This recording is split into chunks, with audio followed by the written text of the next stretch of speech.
Good morning! Tayo naman po ay magluluto ng aming breakfast. Bibigyan po kayo ng idea ng araw-araw na breakfast. Kasi ngayon po, itong aking naisipang iluto. Magsasangag po ako ng rice, kanin. First, ilagay po natin yung mantika. Uy, umuusok na. Parang nagbe-vape lang. Sa ating stainless na kawali.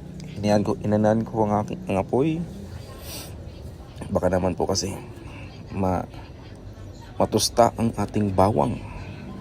Naglagay pa ko ng konti lang pong bawang kasi mamaya po ay lalagyan po natin ng fried bawang ang ating sinangag.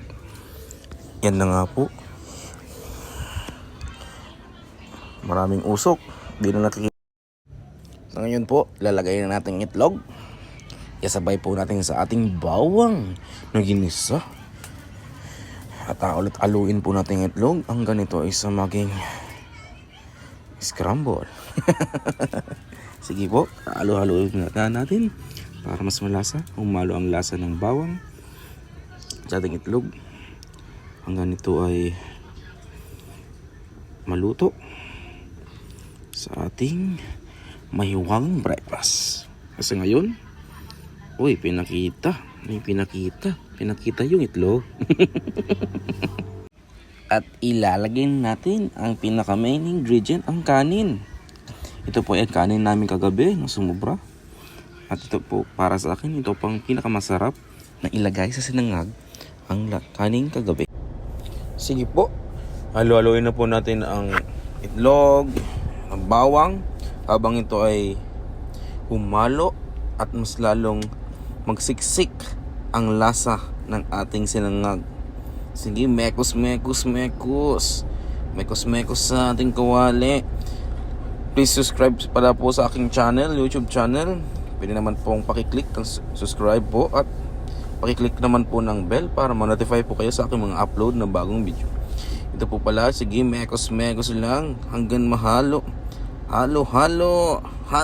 Sige, mekos. Sige, halo pa din po hanggang sumiksik ang lasa at mas lalong sumarap. At sige po, after po natin siyang ihalo, lalagyan po natin ng isang magic sarap. Baka naman dyan, magic sarap. Baka naman po dyan. At syempre naman po, hindi mo po natin malilimutan ng asin. Ibubuhos po kayo? Ay, hindi naman. Syempre, konti lang po. Para naman po sa ating health. Sige, buhos ng asin. Sige. Pagkatapos po pala ng asin, ito po, lalagyan po natin siya ng dried bawang or fried bawang para mas bumango po at sumarap ang ating sinangag na kanin. Bali po, ang paglalagay po ng bawang ay depende po sa inyong mga panlasa or sa inyong kagustuhan. Kasi yung kung sakaling tinatawag siyang tansyameter ng iba po. Sige po. Again, ako po ganyan po nilagay ko para mas mabango po ang ating sinangag. At syempre po, sumarap din. At pagkatapos po natin mailagay yung ating fried bawang, asin, at magic sarap, itlog na ginisa at isang bawang. Ito na po ang ating finished product ng sinangag na with, kung tawagin ko ay garlic rice. Ito na po pala. Please subscribe po sa aking channel. Thank you po.